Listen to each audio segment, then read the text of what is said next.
हाय दोस्तों, कैसे हैं आप लोग। आज हम चर्चा करेंगे राज्यसभा के बारे में। और आप लोग मस्त हैं।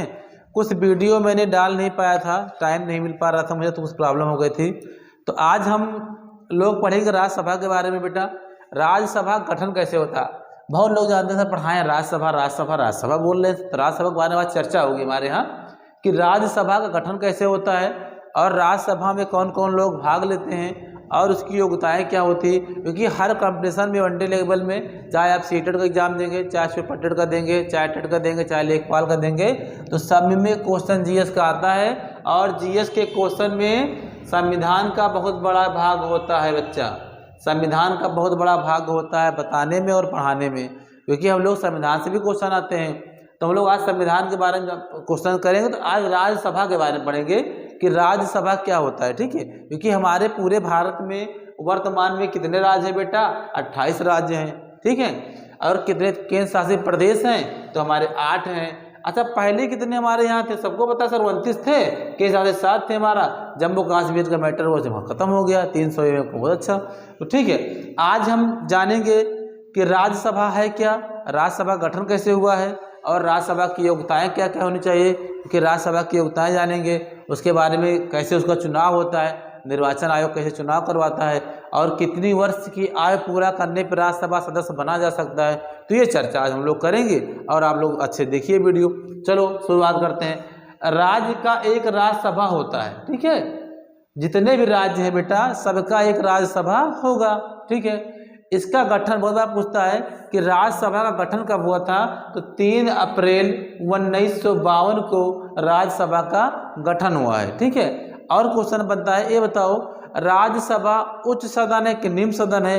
तो सर बताए थे, पढ़ाए थे, राज्यसभा उच्च सदन होता है। क्या होता है, राज्यसभा उच्च सदन होता है। अब चलो, हमने बताया राज्यसभा उच्च सदन होता है।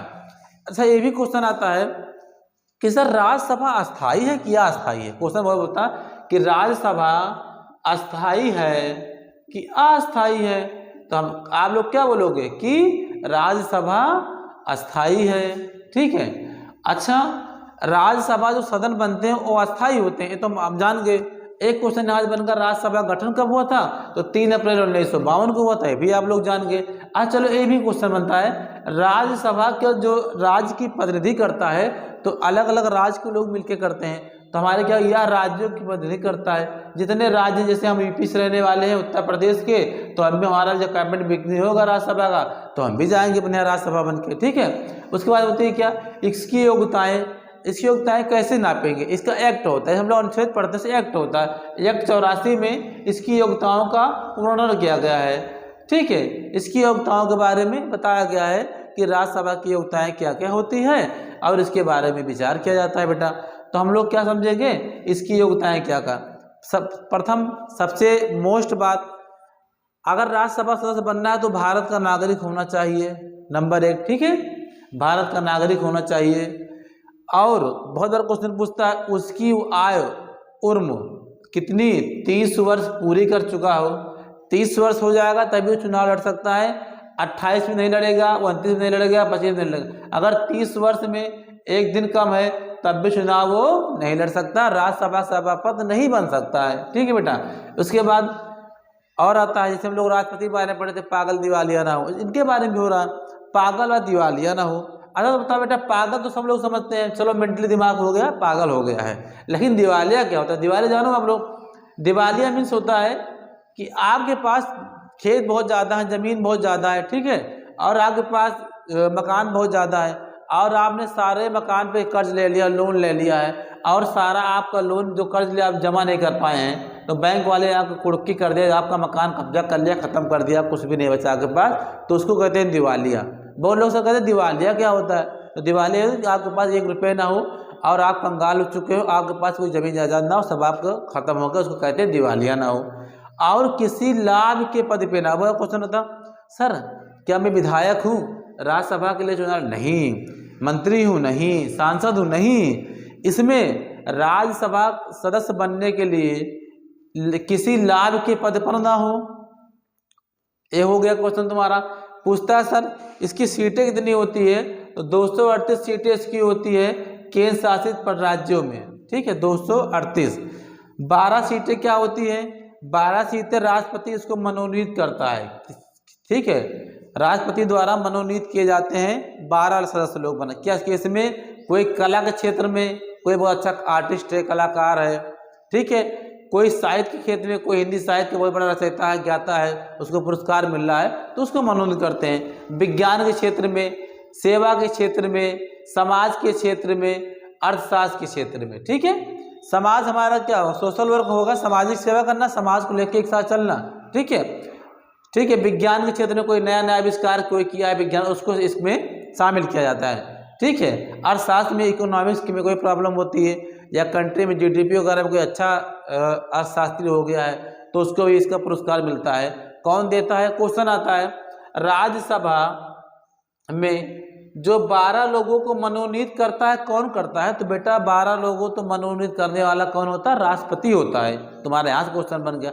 अच्छा, बहुत बार पूछता है सर बताइए जो इसका निर्वाचन होता है राज्यसभा का, या प्रत्यक्ष होता है क्या प्रत्यक्ष होता है? तो बोलो गांधी सर ने बताया था राज्यसभा का निर्वाचन जो हो प्रत्यक्ष रूप से होता है। और इसका मतदान कैसे होता है? सर बताइए मतदान खुला होता है कि बंद होता है? तो हमेशा बोलूँगा खुला मतदान होता है, या प्रत्यक्ष अप्रत्यक्ष रूप से इसका चुनाव होता है और एक खुला मतदान होता है, ठीक है। अब इसकी जमानत राशि की बात होगी, क्योंकि आपको अगर प्रधानी भी लड़ना है तो उसके लिए भी जमानत राशि भरनी पड़ती है, तब प्रधानी आप लड़ पाएंगे। विधायकी लड़ना है, जमानत राशि भरनी है। सभासदी लड़ना है, जमानत राशि नहीं भरनी है। मेयर लड़ना है तो जमानत राशि आपको देनी पड़ेगी। तो हमारा विचार क्या हुआ, हमने आपको बता रहा, अगर किसी भी राज्यसभा का सदस्य बनना है, उसका चुनाव होगा, तो उसके लिए जमानत राशि कितनी लगेगी मेरे बच्चों? तो अगर ओबीसी है और जनरल है, जनरल माने ठाकुर हो गया, पंडित हो गया, ब्राह्मण हो गया, तिवारी हो गए, अदर पठान हो गए मुस्लिम में, और ओबीसी बनिया हो गए, जो भी ओबीसी बहुत जातियाँ आती हैं, तो उनके लिए 25,000 रुपये क्या रखी गई है? जमानत राशि रखी गई है। और बेटा 12,500 रुपये ST के लिए रखी गई है जमानत राशि चुनाव लड़ने के लिए राज्यसभा की। अच्छा सर बोलते हैं कुल राज्यसभा सीटें कितनी हैं? तो सर 245 हैं, ठीक है, 245 हैं, ठीक है, कुल सीटें। अब चलो एक लास्ट बात खत्म करते हैं, राज्यसभा हो गया मेरा कंप्लीट। बहुत लोग कहते सर शब्द बता दिए, लेकिन ये बताइए राज्यसभा का कार्यकाल कितने दिन का होता है? कार्यकाल 6 वर्ष का होता है मेरे बच्चों, 6 वर्ष का होता है इनका कार्यकाल। तो इतना आज हम लोग जाने राज्यसभा के बारे में, ठीक है। मुझे आशा है आप लोग अच्छे जानेंगे, अच्छे समझेंगे, अच्छे पढ़ेंगे। जितना मैंने बताया इतना आप लोग पढ़ लेंगे तो राज्यसभा से कहीं भी क्वेश्चन आएगा तुरंत आप कर देंगे और रहेगा हाँ सर ने बताया तो मुझे पढ़ाया था। तो आज इतना ही। कल हम आप लोग को बताएंगे लोकसभा के बारे में, ठीक है। लोकसभा क्या कैसे गठन हुआ, लोकसभा कैसे बनाया गया, लोकसभा के विचार क्या कैसे रखा गया, लोकसभा के चुनाव कैसे होते हैं, उनमें कितनी एज चाहिए, कितनी सीटें होती हैं, तो ये आप लोग को कल पढ़ाएंगे, ठीक है। और इसके बाद कल के बाद आपको राज्यसभा पढ़ा दिया आज मैंने, कल लोकसभा पढ़ाएंगे, फिर विधानसभा पढ़ाएंगे, विधान परिषद पढ़ाएंगे सॉरी बेटा। आप लोग मस्त होकर पढ़ाई करिए और जितने भी क्वेश्चन आ रहे हैं जो भी मुझे पढ़ाना है आप लोग डेली क्लास करिए और पढ़िए। जो भी कमेंट में आपको लग रहा है कि सर मुझे यहाँ से क्वेश्चन पूछना है, एक क्वेश्चन मेरे में आएंगे या संविधान में आया हुआ क्वेश्चन पूछना है, तो आप लोग कहीं से पूछ सकते हैं। A to Z पूरे संविधान से आप मुझसे क्वेश्चन कर सकते हैं कमेंट में और सबका जवाब मैं दूंगा बेटा, ठीक है, टाइम निकाल के। जितने लोग आप बच्चे, जितने लोग मुझे देख रहे हैं, पढ़ रहे हैं, और सबको आप दोस्तों को बताओ, आप लोग ऑनलाइन क्लास करते रहो मुझसे, ठीक है। चल रहे हैं, तब तक के लिए बाय, कल मिलते हैं फिर।